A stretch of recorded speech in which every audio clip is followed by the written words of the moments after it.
Sejam bem-vindos a mais um Acelera News. E Hamilton foi para Ferrari.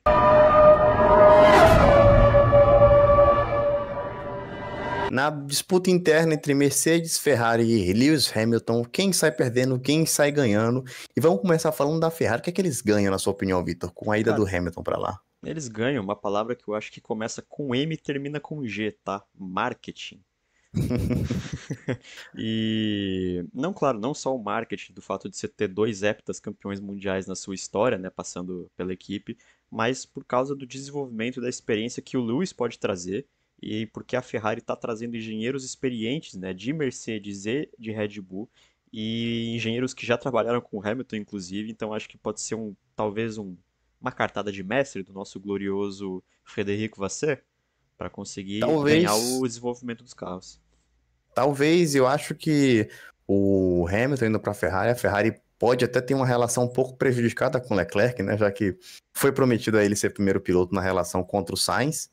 Acredito eu, indiretamente, porque era quem chegava na frente geralmente nas corridas, e com o Lewis Hamilton indo para lá, é mais uma ameaça, mas acredito que é mais um multicampeão que o Leclerc vai detonar.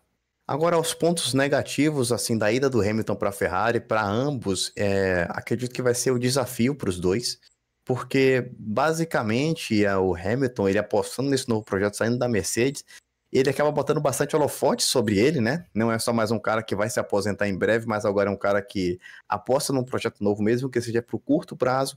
E a Ferrari, que vem fazendo besteira nos últimos 70 anos, tem a obrigação de oferecer para o Hamilton tanto um carro bom, quanto, na pior das hipóteses, um trabalho de pit stop, de estratégia bons, que a Mercedes sempre forneceu. E agora a gente falar um pouquinho sobre a Mercedes, o que que a Mercedes ganha ou perde com essa situação. Eu particularmente acho que a Mercedes perde uma peça muito importante. Eu acho que foi a maior perda deles desde o Joe Clear ou o Nick Lauda, né? Que foi uma peça que estava assim desde 2013 guiando todo o desenvolvimento do projeto e fazendo a Mercedes ser o que ela foi nos últimos 6, 7 anos, que foi a equipe dominante, que foi a equipe que todos temiam até a chegada da Red Bull. É, Eles perdem um peão muito importante e vai ser um cara que vai ser difícil substituir. Eu acho no mesmo nível em que a Ferrari penou para substituir Michael Schumacher. E da mesma maneira que a McLaren penou para substituir Ayrton Senna, a Mercedes vai penar para achar um nome que vá substituir o que o Lewis Hamilton significou para eles, tá? Não em questão de talento, porque a gente sabe que o Russell é um cara que consegue sim colocar no páreo e disputar com o Hamilton de igual para igual. Ele já fez isso em 2022 e conseguiu fazer isso muito bem na segunda metade de 2023. E pra ti, Baiano, a Mercedes ganha ou perde alguma coisa? Então, acho que a Mercedes, eles vão ter uma oportunidade agora, né? Abre uma janela para poder apostar num projeto, desenhar melhor o projeto do André Kimi Antonelli até a Fórmula 1, até a equipe Mercedes. Eles podem usar pilotos que não vão ter uma carreira tão longa na Mercedes como Esteban Ocon, Fernando Alonso, e esquentar esse assento aí para que chegue um piloto da academia deles com mais conforto, né? Porque você chegar tendo que substituir Lewis Hamilton na Mercedes é um peso.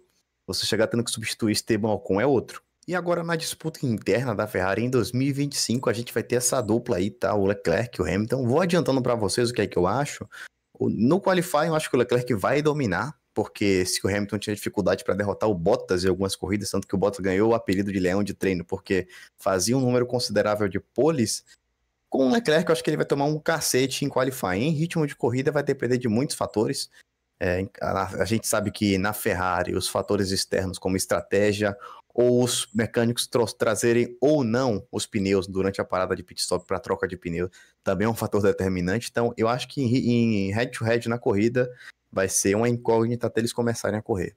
Eu acho que o Leclerc ele vai ter uma pequena vantagem, primeiro porque ele é o homem da casa, né? Ele já conhece toda a estrutura da equipe há pelo menos uns 4, 5 anos. Antes mesmo de chegar na Fórmula 1 ele já conhecia. E ele é um piloto, cara, muito rápido de treino e muito rápido na corrida quando ele tá lá na frente, né? A gente vê o Leclerc, quando tem um carro dominante ou um carro que te dá capacidade de vencer corridas, fazer um ótimo trabalho, uma ótima gestão. Porém, quando ele tá com um carro que fica ali no meio do grid, às vezes de sexto para baixo, ele é um piloto que tenta fazer o tal do overdrive, né? Que é pilotar mais do que o carro permite. Enquanto o Hamilton tende a ser um cara mais cerebral, né? Com 39 anos. Se tu me perguntasse isso aí em 2011, eu diria que não, tá totalmente errado.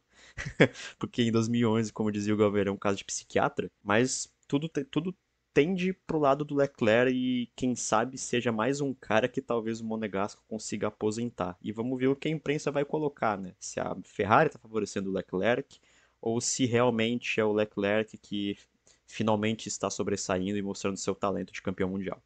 Então, para substituir o Hamilton na Mercedes, a gente tem essa lista de pilotos aí, a gente nomeou 3 que a gente considera os mais prováveis de chegarem lá na Mercedes como segundo piloto do Russell. Vamos começar um por um, né? Vamos lá. Primeiro piloto, Andrea Kimi Antonelli.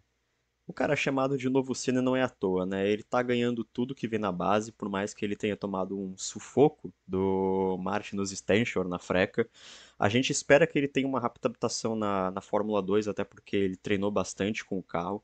E não tem o porquê a Mercedes não subir ele para a Fórmula 1, seja numa Williams da vida ou seja direto como um segundo piloto do Russell, logo na primeira temporada dele para a Fórmula 1. Para mim, o que faz mais sentido no caso do Antonelli seria a Mercedes cozinhar o assento dele com um piloto nível B durante 2025, 2026. E 2025, o Antonelli vai ter obrigação de ser campeão da Fórmula 2, que vai estar no segundo ano, né? Considerando que ele não ganha esse ano. 2026 ele subiria numa Williams, no mesmo esquema de um Leclerc no para Sauber, do próprio Russell indo para a Williams. E aí, para 2027, esse piloto B sairia da Mercedes e aí daria espaço para Antonelli. Eu acho que essa é a evolução mais natural e orgânica para um piloto jovem assim, porque ele já está queimando etapas, pulando a Fórmula 3, da freca para a Fórmula 2 direto. Esse ano a gente não sabe como é que vai ser a temporada dele, o rendimento dele nessa categoria que na base é mais difícil. Então é um piloto que é necessário ter um pouco de paciência, porque não dá pra gente dizer que é o novo Verstappen, é um piloto que tem dificuldade para bater o Stenshorn. E até o caminho mais natural que o Antonelli poderia fazer para a Fórmula 1, tá? Não só em questão de preparar esse assento que a Mercedes vem fazendo, mas é o caminho natural de um piloto. Então, por isso que tem opções assim melhores, seja um piloto veterano de nível ótimo, como a gente vai falar do Alonso, que vá cozinhar o assento e guiar o desenvolvimento por 2 anos, ou seja um piloto do nível B, como é o caso do Esteban Ocon. E agora, seguindo na nossa lista, a gente tem ele, Esteban Ocon. Ele é um piloto que já foi chutado da Fórmula 1, quando ele teve aquela treta com o Pérez na briga interna na Force India, /Racing Point, /Aston Martin, o que mais? Spiker, Midland, Spiker, Jordan. Midland, Jordan. Então ele teve essa treta com o Pérez, foi chutado da Fórmula 1, ficou sendo reserva da Mercedes. Ele tem um bom relacionamento com o Toto Wolff, que, se eu não me engano, é um agente dele, um empresário dele, inclusive colocou ele de volta na Fórmula 1 na Renault. Na Renault/Alpine não teve o sucesso esperado, apesar de ter vencido uma corrida. Nesse mesmo ano ele foi derrotado pelo Alonso, e no ano seguinte ele foi derrotado também em ritmo de corrida, head-to-head, só derrotou nos pontos por conta dos abandonos do Alonso. Então é um piloto que se provou ser um piloto muito ruim, tá? Apanhou do Gasly esse ano, que chegou agora na equipe. Então eu não vejo nenhum sentido da Mercedes trazer ele, porque até para ser um piloto B eu acho ele lento, ele fraco demais. O Ocon é um cara complicado, né? Primeiro que ele não tem um relacionamento bom com todo mundo. A gente sabe como o Russell é um cara que também não é flor que se cheire, né? Ele é meio esquentadinho de vez em quando, como todo inglês é. E o fato do Ocon ter essa fama, né, dentro do paddock, ter um péssimo relacionamento, ficaria um ponto, uma incógnita, assim, na cabeça do Toto Wolff ou até nos outros dirigentes da Mercedes. Porque por que você vai investir em um cara que já não se provou muita coisa, né? Todos esses anos na Fórmula 1, que tem a fama que tem, e se ele criar alguma treta com o Russell, que querendo ou não é o dono da casa atualmente, né? Então, por mim, o Ocon, ele é o... De todas essas 6 peças, por mais que ele esteja no programa da Mercedes ainda, né? Ele nunca quebrou o vínculo dele com a Mercedes. E tenha o Toto, entre aspas, do lado dele, pra mim ele é o menos provável desses 6 nomes. E agora falando dele, o nome que vocês querem nessa vaga da Mercedes, eu quero, o Vitor quer, todo mundo quer esse nome na vaga da Mercedes, é o nome dele, Pierre Gasly. Brincadeira. Fernando Alonso, galera. O Alonso ir para Mercedes seria, assim, absolute cinema, porque é um cara que tomou as piores decisões da carreira dele, e indo para a Mercedes em 2025, logo na época que o James Allison volta a construir os carros da Mercedes, que é o Newey da Mercedes, né, o gênio que é responsável pela maior parte do sucesso da Mercedes nos últimos anos. O Alonso indo para a Mercedes lá do lado do Russell, que ele tem uma boa relação, sempre postam fotos juntos fumando charuto, pode ser algo assim, a última chance dele. literal de ser campeão de Fórmula 1 num carro bom. E eu acho que todo fã de Fórmula 1 iria querer ver essa última vitória, esse último tento do Fernando Alonso. Lá 33 está mais próxima do que nunca, né? Eu acho que por todo o relacionamento que ele tem com o Russell e pelo fato dele ser uma peça carimbada no mundo da Fórmula 1 e do automobilismo no geral, convenhamos que o Russell ainda talvez não seja um cara pronto para guiar o desenvolvimento e dar os melhores feedbacks possíveis para o James Allison e para a galera lá dentro da equipe, né? Então o Alonso poderia sim vir como esse piloto que vai ali ficar 2025 e 2026 cozinhando o assento, vence uma, vence duas, lá 33 vem, ele vai embora, se aposenta e vai fumar todos os charutos que ele tem direito de fumar. Agora que a gente falou dessa possibilidade, né, de o Alonso vencer lá 33, 34, 35, quem sabe até lá 50, os nomes menos prováveis a gente deixou agora para o final, e o primeiro deles é o Pierre Gasly, que é um piloto que se provou melhor do que o Ocon, pelo menos nesse primeiro combate entre os dois, se provou o melhor francês da Fórmula 1 atualmente. E para mim faria mais sentido ele subir para a Mercedes para ser segundo piloto do Russell do que o próprio Ocon. É um piloto mais rápido, mas assim, não tem nenhuma relação, não existe um relacionamento entre Gasly e Mercedes, Gasly e Toto Wolff. Então não tem muito sentido na parte empresarial da coisa, mas na parte esportiva faz muito mais sentido do que o Ocon. O que é que você acha da subida do Gasly para a Mercedes, caso ele vá? Querendo ou não, o Ocon é um parâmetro de comparação pro Pierre Gasly em si, né? Ele é um piloto que, como você falou, empresarialmente, não faz tanto sentido essa comparação que a gente está fazendo, né? Cara, o Gasly na Mercedes, onde já se viu? Sim, é uma possibilidade. O cara derrotou o piloto que é protegido, querendo ou não, pelo Toto Wolff.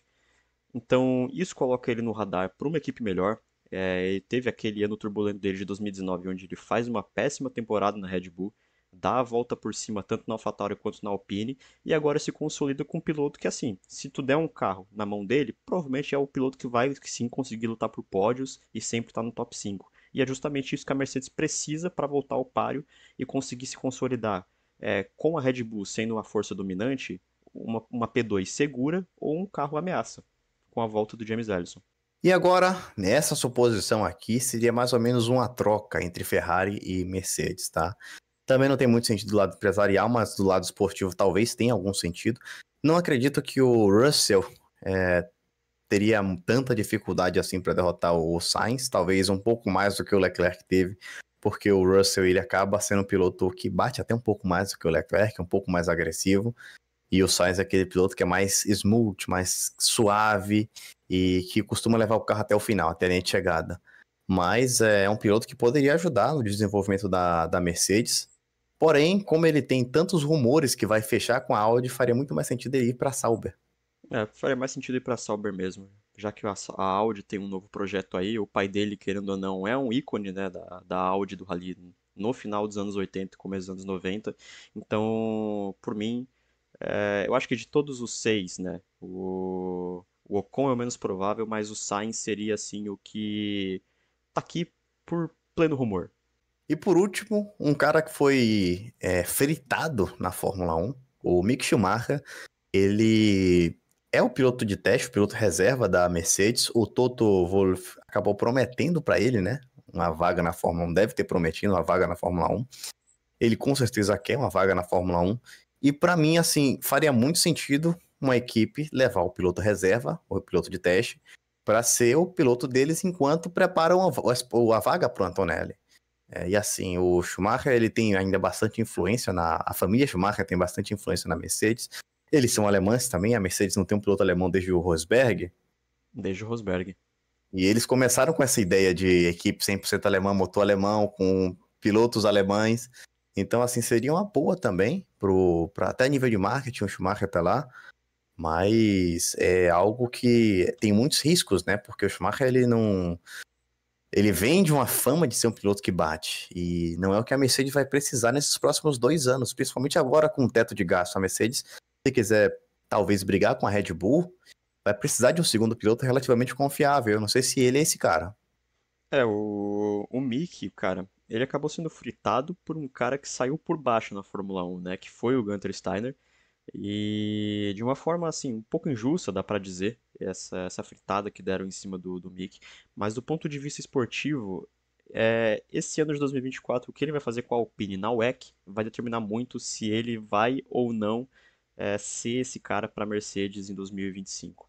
O fato dele estar na reserva da Mercedes, eu acho que mostra que o Toto ainda tem alguma coisa arrumada para ele, porque se o Toto conseguiu arrumar alguma coisa para o Ocon, não tem o porquê não arrumar para o Mick. Mas esse 2024 do Mick na WEC com a Alpine vai terminar muito se ele é sim o piloto que a Mercedes vai precisar para pelo menos terminar nos pontos, um top 5, top 6, ser aquele piloto que está sempre ali no meio do bolo, que não cometa tantas bobagens e que conserve equipamento, que seja uma espécie de Sainz da Mercedes, assim. E outra coisa também é que o Mick, num ambiente melhor psicologicamente falando, já que a Haas acabou também fritando ele psicologicamente, ele já não tinha mais cabeça para correr lá, e muitos dos acidentes na reta final foi por conta disso, dessa pressão que ele foi colocado sobre os ombros, e a Fórmula 1 é um esporte de pressão, mas talvez uma equipe como a Mercedes, que tem um suporte melhor, que tem uma forma melhor de tratar os seus pilotos, ele consiga se desenvolver melhor. E a Haas também, acho que o único piloto que a Haas não fritou em todos esses anos foi Esteban Gutierrez e Pietro Fittipaldi. Então, olha, Huckenberg também que não deu. o Não deu Hulk tempo, né? ainda não deu. É, mas espera aqui agora com o Gunter fora também não vai ter porquê, né? Então a gente preferiu tomar uma liberdade e acabar tentando prever o grid de 2025 com essa mudança do Hamilton para a Ferrari, que assim, era impossível de prever, tá? Vamos começar falando da Red Bull. Pérez, o contrato tá acabando no final desse ano para 2025. O que que você acha? Você acha que já deu pro Pérez? Cara, eu acho que a batata do Pérez já assou o suficiente, pode cair fora. E eu acho que, cara, sinceramente, o Pérez não tem mais vaga pra ele na Fórmula 1. Assim, Hum. estourando a Sauber. Mas eu acho que o Pérez cai fora e entra o Ricardo e a dupla para 2025 seria Verstappen e Ricardo novamente. O Ricardo voltando com o Ó, rabo entre as pernas, né? Com o depois da discussão que ele teve com o Christian Horner lá em 2018 e mostrando que talvez ele possa ser sim o cara que pelo menos fique o mais perto possível do Verstappen para garantir um P1 seguro para eles no campeonato. na pior das hipóteses, o Ricardo ali pode beliscar uma vitória ou outra, né? Para os números é bom, não vai ser campeão mundial, mas pode beliscar uma vitória ou outra. O caso do Pérez, eu acho que ele tem vaga na Fórmula 1, tá? Talvez numa Haas ou numa Williams, mas para a equipe de ponta já se provou que não é um piloto desse nível, mas ele fazia muito boas exibições na Racing Point e na Force India. Agora, seguindo, vamos falar de Aston Martin. Stroll e Alonso com o contrato terminando em 2024. O que é que você faria aí com esses dois pilotos? E qual seria o destino desses dois? Rapaz, assim, com o Stroll não renovaria de maneira alguma. Porém, aqui o negócio não é dizer se eu renovaria ou não renovaria, é É dizer se previsão. é previsão. Eu acho que o Stroll fica assim para 2025, quem sabe seja o último ano dele na Fórmula 1, ele não fica para o novo regulamento.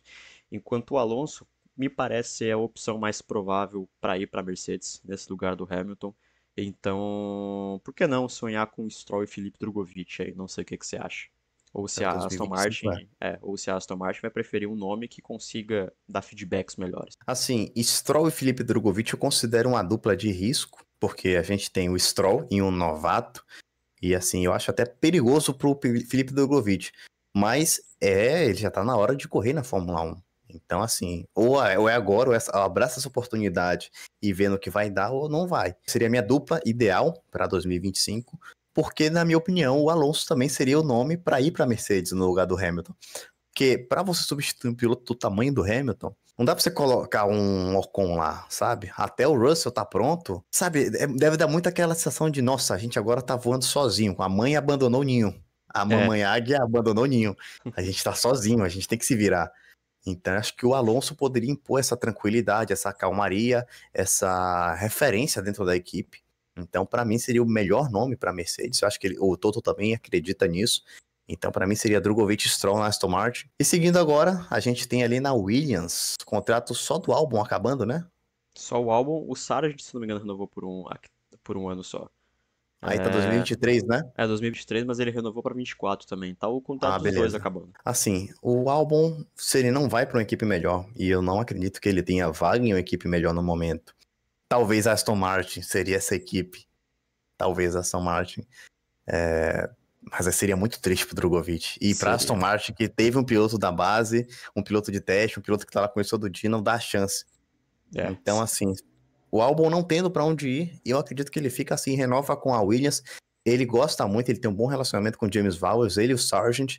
Então eu acho que o James Vowles, assim, depois de uma temporada complexa, na melhor, falando de uma forma bonita do Sargent, temporada complexa, ele acreditou no Sargent, e eu acredito que esse ano o Sargent tende a melhorar, então eu acho que pro ano que vem, 2025, fica os dois na equipe.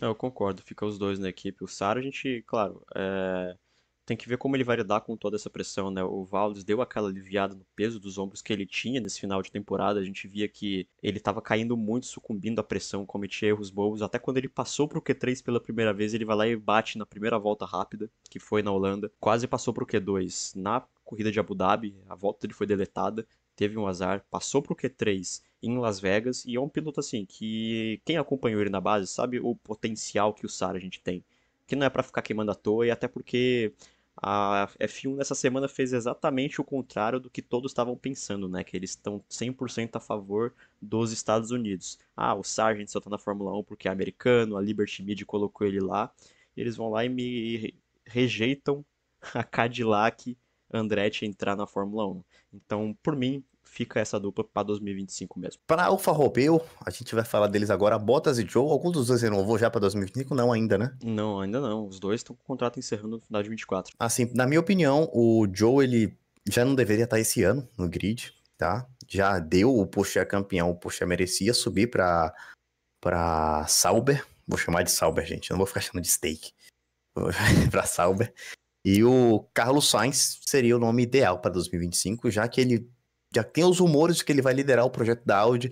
Então, a partir de 2025, Carlos Sainz e Theo Pourchaire seria o line-up ideal da Sauber, realisticamente falando, e o que é que eu acredito que vai acontecer.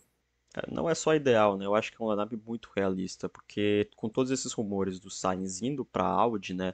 Ele é um nome que tem muita presença, né, na Audi pelo fato do pai Tem um dele. axé, tem um Tem, axé. tem um axé lá dentro por causa do pai dele. E o Pourchaire, cara, assim, muita gente pode chamar ele de pipoqueiro por causa da temporada dele onde o Drogovic foi campeão, mas a real é que ele sempre foi um piloto muito rápido mesmo. Então, trabalhar essa parte de constância, e convenhamos, um carro de Fórmula 1 ele é muito mais suave de guiar do que um carro de Fórmula 2, palavra dos próprios pilotos por causa da direção.